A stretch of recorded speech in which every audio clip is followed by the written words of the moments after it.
Travel Around Kazakhstan is an educational program on domestic tourism produced within the framework of Ruhani Jangiru project.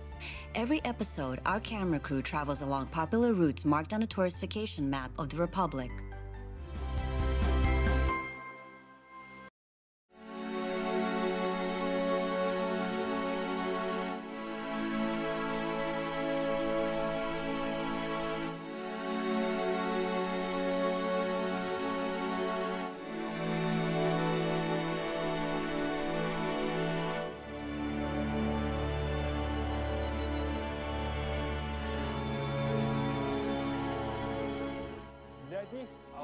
For some, Algiers associates with a distant North African country covered with desert.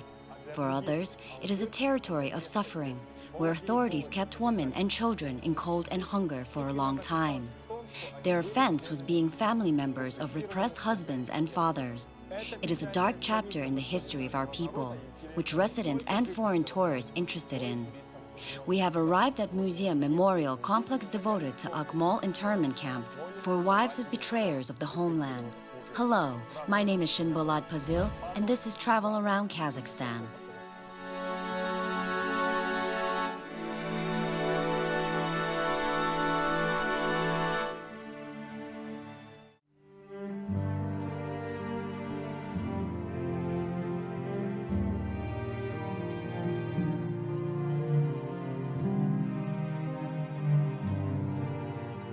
ALZHIR, the museum and memorial site in remembrance of victims of political repressions and totalitarianism, opened 31st of May 2007 on the initiative of the President of Kazakhstan, Nursultan Nazarbayev. It's situated in Akmol village, on the spot of a previous labor settlement, the 26th location. The opening of the museum held in conjunction with 70th anniversary of the beginning of large-scale political repressions in the USSR.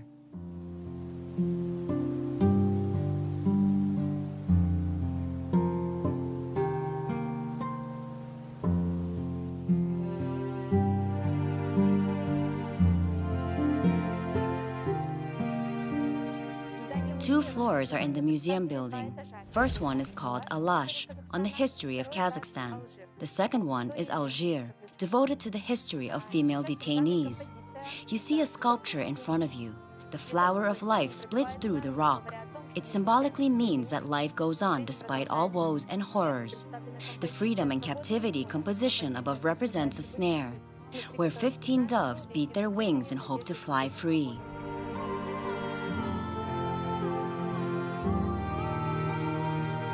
ALZHIR was a part of the Karanganda camp, which in turn include Gulag, the main administration of camps and places of detention. The Gulag official statistics have been classified until the late 1980s, so researchers collected information bit by bit. Later, when archives opened, it emerged that 2.5 million people were simultaneously held in the prison and colony system from 1930 to 1956.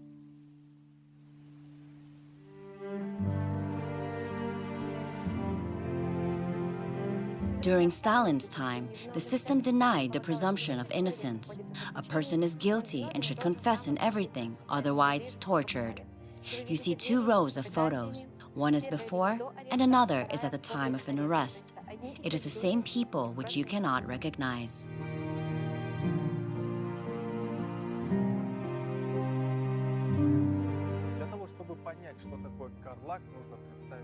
To explain what Karlag was, picture a vast area of about 60,000 square kilometers. It was larger than Holland, Estonia, or Croatia. The length of Karlag was 300 kilometers from north to south, from east to west, around 200. They deported all locals in 1931, so the camp staff, their family, and prisoners lived here.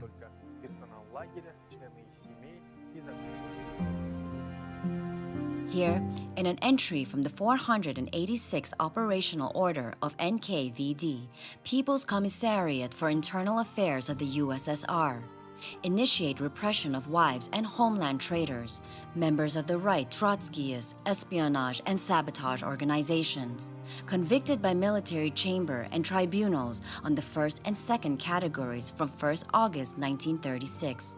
People's Commissaire for Internal Affairs, Yezhov, signed this document. In 1940, he was executed after accusations of plotting an anti-Soviet coup. In 1931, the 26th resettlement created on the place of future Algiers for migrants deported from the Saratov region. Prisoners from the other parts of the USSR were brought from here later. In 1938, during the height of Stalin's repressions, the camp had approximately 8,000 imprisoned women, including 4,500 family members of traitors of the fatherland. For many youngsters, the encampment became a place where they saw the light.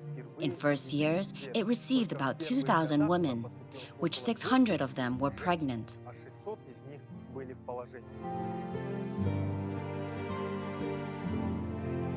The prisoner remembers, steam engine brings a few uncoupled wagons from Echelon on a narrow road and steps. It was hard to look at plain covered in glistening snow through bared windows because of bright sun. The strong thrust of locomotive and arrival of guards accompanied by a large number of dogs told us that it was the end of our long journey. The too familiar procedure started again, clanging of unlocked wagon doors and calling of all of us.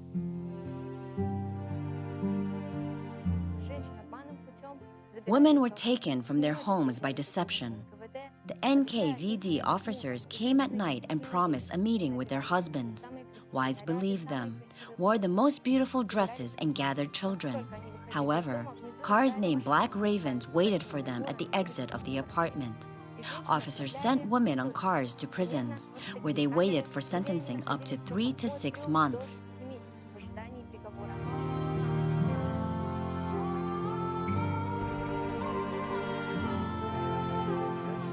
For homeland traitors' relatives, authorities established a specific punishment: imprisonment or exile to distant territories of Siberia from 5 to 10 years.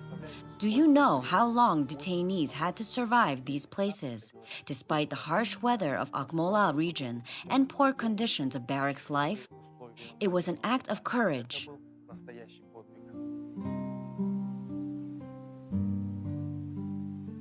Detention conditions in Algiers did not differ from Karlag.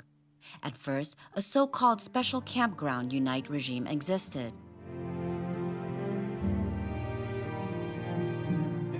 Initial transfer to the camp started in January 1938.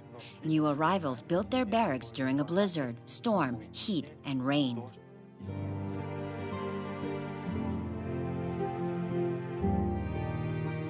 Instead of mattresses, women threw straw on wooden flooring.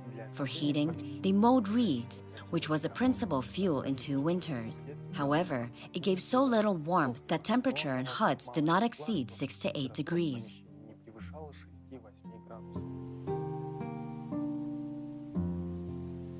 They scarcely fed. Usual meals consisted of a slice of rye bread, 1 ladle of skilly, and a few spoons of battered porridge on water. After winter came a short spring, a summer with 40-degree heat and clouds of bugs, as well as wind, wind, and wind.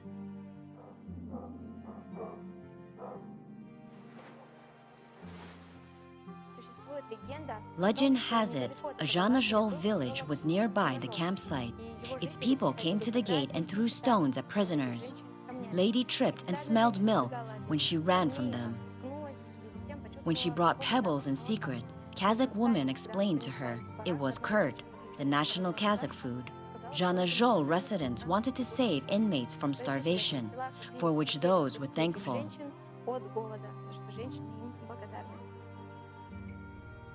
Что это?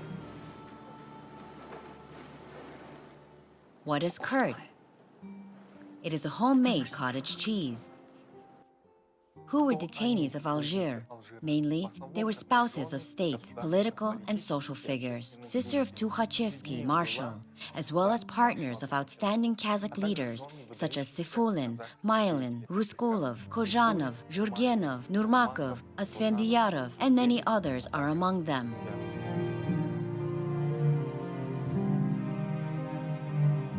Here is a little story that leaves unhealed scars after reading. Actress Lydia Fenkel arrived at Algiers in a coat soaked in Chanel No. 5 perfume. Much later, this episode goes into film Moscow Saga, based on the book of Vasily Aksenov. He and his parents were victims of Stalin tyranny. People got arrested under the 58th article, which had 14 paragraphs for shooting execution. They accused people in espionage as politically undesirable persons. Firstly, they persecuted state figures and ALZHIR party members, including the first Prime Minister of Kazakhstan, Alikhan Bokikhanov, academic Akhmet Baytursinov, and the first Kazakhstani engineer, Mukadmirjan Tinishbayev.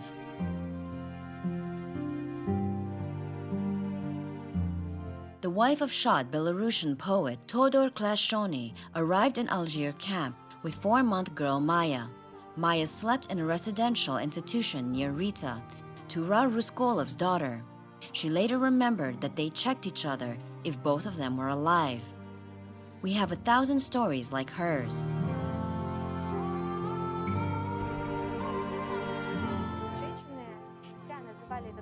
Female detainees jokingly called this part of camp an exotic island because there were women of 62 nationalities. A list of these women include mostly Russians, then Jews, Ukrainians, Germans, Polish, 87 Kazakhs, 4 French, and even 1 Japanese.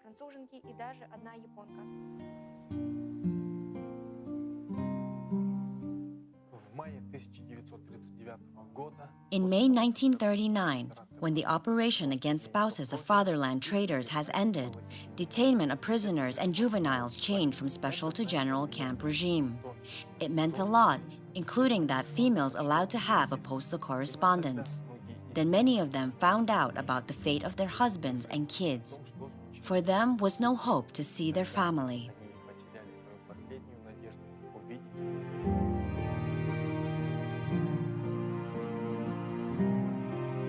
Kids up to 3 years held on the camp area, in a separate barracks called kindergarten. Nannies from convicts looked after them. Mothers could visit their infants after work, but as the child was 3 years old, they had taken to an orphanage without any exceptions. Babies which were older than 3 sent as soon as possible during the arrest.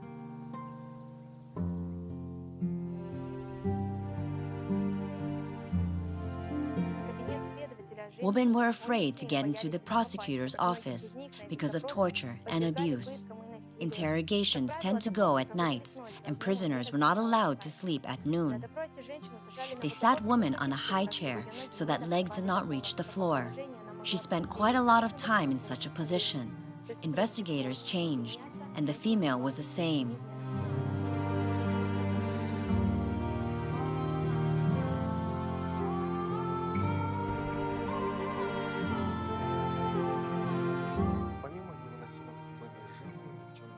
In addition to intolerable living conditions, innocent women worked hard. They did it so well that Algiers camp became a profitable multi-diverse farm and topped all Karlag branches on production capacities. These women created in the Kazakh steppe a complex of enterprises which provided the front with special uniform during the Great Patriotic War.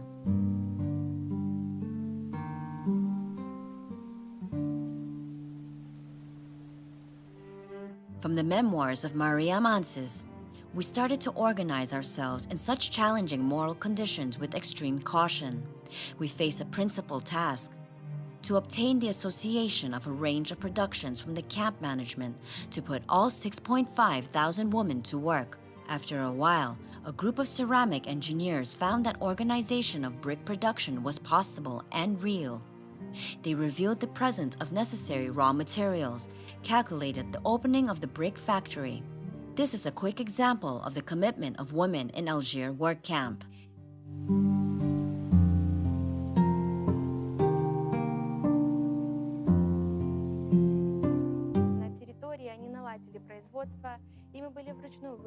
They developed production on the ground, manually dug irrigation channels, vegetable gardens, fruits and berry fields.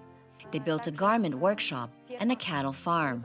The administration sent all female manufactured goods to other camps or frontline in the Great Patriotic War.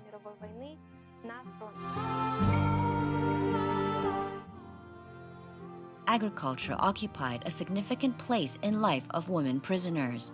The work on seed selection carried out in camp. They initiated backyard gardening and constantly did reclamation work. A small power station was built. People allotted lands for gourd cultures, where melons and watermelons grew. Females engaged in gardening as well, cultivated apples, pears, plums, and cherries. Flowers grew in greenhouses. Convicts planted some poplars among huts. They assigned women to works on livestock and poultry development.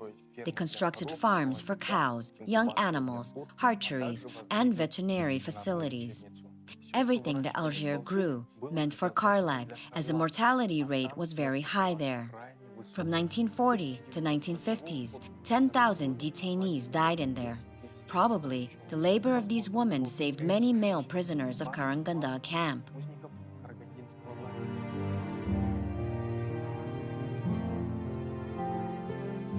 Some female detainees who were representatives of artistic professions launched clubs. Researchers know that Algiers camp had a choir and a dancing club, as well as a theater studio. Captives remember that they put on high-quality plays on holidays. It was uneasy to come here and teach women art after a day full of hard physical labor.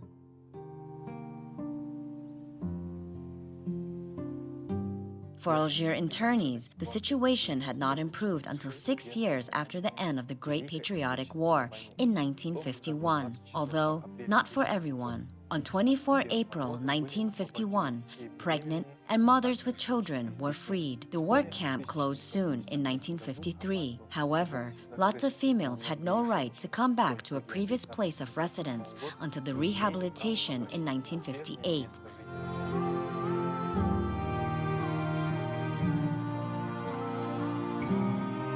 The coercive apparatus did not stop after the release of people. The truth is, that passport of girls had a specific stamp, which banned them from arriving to large cities. Many of them stayed in Kazakhstan, after all.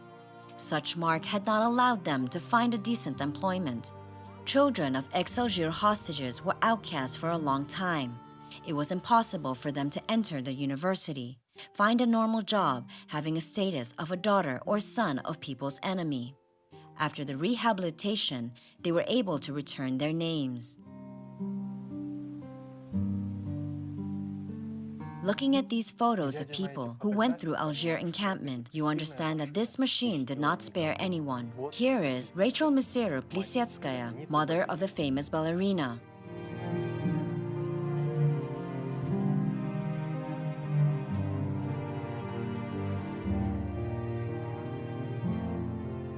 After the reservation closing, people from all over the USSR came here to bring back wilderness. Originally, human remains. Old inmates who stayed here told that an encampment called the Hell on Earth located in here.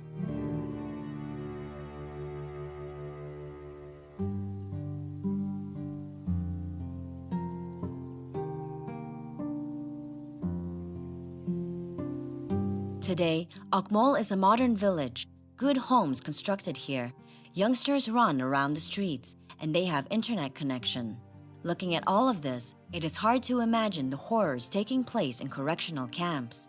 This place should be introduced to tourists and citizens of Kazakhstan, so that terrors never happened again.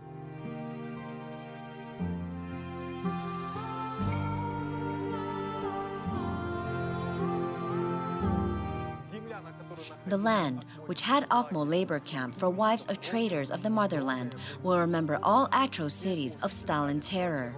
Thousands and thousands of names set in endless black granite slabs will remind these tourists. Each title has a tragedy behind it. We hope that similar will never repeat here. This was Shimbola Pazil with Travel Around Kazakhstan.